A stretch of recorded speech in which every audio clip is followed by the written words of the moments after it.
आज एक नए स्थान पर मैं गया था, मुझे बहुत अच्छा लगा। उमिया शिक्षण संस्थान में, पूरा नाम मैं भूल गया, उसमें आ गया। शिक्षण संस्थान में सब आ गया। जब मैं वहाँ गया तो मुझे इतना अच्छा लगा। 1100 बहनें वहाँ बैठी थीं और इतनी शांति से उन्होंने सुना। मुझे भी ऐसा लगा कि हम अब तक केवल 9 दुर्गा का दर्शन करते रहे, पर आज मैं 1100 दुर्गाओं का दर्शन करता हूँ। उनकी शांत मुद्रा, उनकी जिज्ञासा, उन्हें जानने की इच्छा, ये सब देखकर मुझे बड़ा अच्छा लगा। मेरा विनोदी स्वभाव होने के कारण मैं तो चलते चलते उनको ये कह के आया कि तमने मारो प्रवचन गम्यो हो तो सांझे आवजो, અને प्रवचन સાંભળવા ना आओ तो जमवा आवजो। पर बड़े आश्चर्य की बात है, अभी जब मैं आ रहा था तो मैंने देखा कि मेरा अग्रिम मंडप केवल उन बहनों के द्वारा ही भरा हुआ है। अच्छा लगा मुझे। मेरे साथ तो जब ये घटना घटी थी आवजो की, तब मुझे गुजराती नहीं आती थी, क्योंकि जब मैं ब्रह्मचारी वेश में, लंबे मेरे केश, छोटी सी अरविंद जैसी दाढ़ी, सफ़ेद कपड़े, कोई जानता नहीं था। बड़ौदा में श्रावण मास में संभवतः में था, तो वहाँ तुलसी जयंती हो रही थी। किसी ने मुझसे कहा कि आप तुलसी बोलेंगे। सबसे पीछे पंक्ति में भिक्षुक साधु को कौन आगे बिठाता, मैं बैठा था पीतल का कमंडल लिए। संयोजक ने कहा तो मैंने कहा बोल दूंगा। 15 मिनट बोला तो बोले आधा घंटे बोलिए। वाड़ी हाई स्कूल में कार्यक्रम हुआ तो दूसरे दिन लोगों ने कहा प्रताप हाई स्कूल में है, तुलसी सप्ताह मना रहे हैं, वहाँ भी आप आइए। फिर वहाँ गया तो बड़ौदा हाई स्कूल में भी गया। अंतिम कार्यक्रम फैकल्टी ऑफ आर्ट में था, यूनिवर्सिटी में, वहाँ भी लोगों ने मुझे बुला लिया। अब मुझे तो कुछ पता नहीं।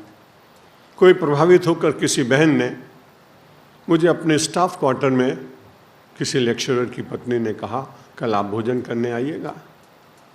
उन दिनों में लगभग 10 आने में भोजन हो जाता था और मैं सूर सागर के किनारे बने हुए कृष्ण निवास लॉज में, जो मुझे दिन में सत्संग करता था कहीं कहीं, तो मुझे पावली मिल जाती थी, तो मैं जाके भोजन कर लेता था।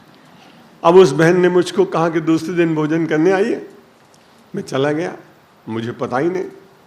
जब भोजन करके निकला तो अपने द्वार पर उन्होंने हाथ हिलाकर मुझे कहा आओ जो। मेरे साथ में एक साधु थे। मैंने कहा कल का भोजन पक्का हो गया, कल बनाया। और मैं सहज रूप से दूसरे दिन वहाँ पहुँच गया। मैंने कॉल बेल बजाई। बहन अपने वस्त्रों में, जो सब परिवार में होते हैं वैसे पहने हुए बाहर निकले। उन्होंने मुझे देखकर पूछा कि आप कैसे आए।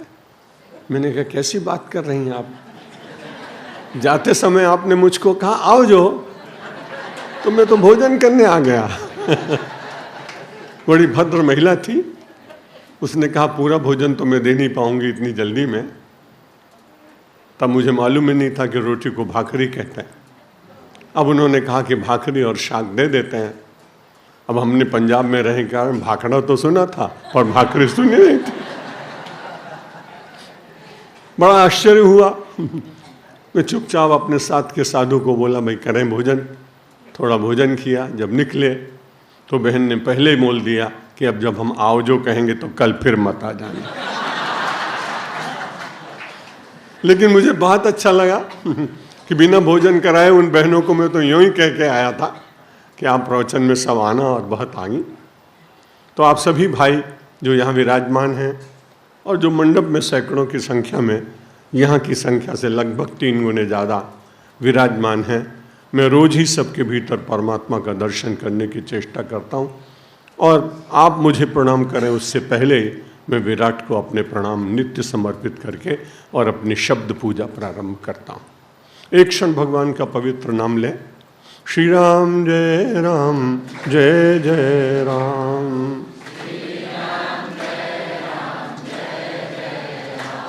श्री राम जय राम, जय जय राम।